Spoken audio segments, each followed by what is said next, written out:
সৃষ্টিকর্তাকে স্মরণ করে আজকে আমার আলোচনার বিষয় মুরাদনগরের কাণ্ডে বিব্রত বাংলাদেশ। আপনারা জানেন মুরাদনগরে আমাদের যে বোনটি ধর্ষিত হয়েছে, যে নারী ধর্ষিত হয়েছে, গতকাল অর্থাৎ 30/6/2025 তারিখ বাংলাদেশের অনেক মিডিয়া চ্যানেলে এবং সামাজিক যোগাযোগ মাধ্যমে প্রচারিত হয়েছে ধর্ষিত নারী মামলা প্রত্যাহার করতে যাচ্ছে। এটা কতটুকু সত্য কতটুকু মিথ্যা তা স্পষ্ট করলেন গতকালই মুরাদনগর থানার ভারপ্রাপ্ত কর্মকর্তা ওসি সাহেব। তিনি সাংবাদিকদের প্রশ্নের উত্তরে বললেন, মামলা প্রত্যাহার করার কোনো প্রশ্নই আসে না, মামলা প্রত্যাহার করেননি, বরং আজকে নতুন করে আরেকটি মামলা হয়েছে, নারী নির্যাতনের মামলা, অর্থাৎ ধর্ষিত নারী আরেকটি মামলা করেছেন, নারী নির্যাতনের মামলা। একদিকে মিডিয়া প্রচার করছে মামলা প্রত্যাহার হচ্ছে, আরেকদিকে ওসি সাহেব বলছেন মামলা প্রত্যাহার হয়নি, বরং আরেকটি নতুন মামলা হয়েছে। আসলে কি হচ্ছে এ নিয়ে বাংলাদেশের মানুষ বিব্রত।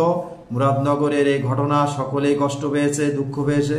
একজন নারীকে যেভাবে ধর্ষণ করা হয়েছে এবং তার বিবস্ত্র ছবি সামাজিক যোগাযোগ মাধ্যমে যেভাবে ছড়িয়ে পড়েছে, এটা জাতির জন্য লজ্জা।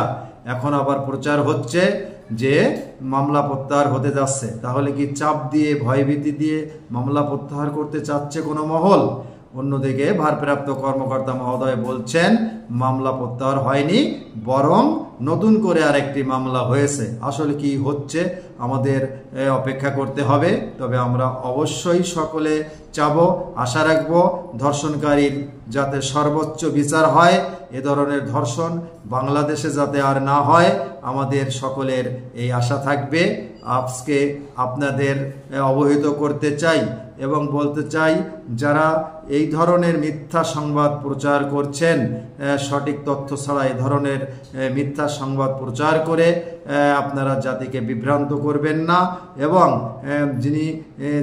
যে নারী ধর্ষিত হয়েছে তার মানসিক অবস্থা কেমন, তার পরিবারের মানসিক অবস্থা কেমন, এই বিষয়টি আপনারা সকলেই বোঝেন। যার যার পরিবারের উপর বিষয়টি যদি চিন্তা করেন তাহলে আরও স্পষ্ট আমরা বুঝতে পারবো। অতএব এই ধর্ষণকারীর সর্বোচ্চ শাস্তি দাবি করে, আশা রেখে, আর যাতে এ ধরনের আমাদের কোনো মা বোনকে ধর্ষিত হতে না হয় এবং আমরা কোনো মিথ্যা বিভ্রান্তকর সংবাদ প্রকাশ করব না, এই আশা রেখে আজকে এই পর্যন্তই। সকলে ভালো থাকবেন। নমস্কার।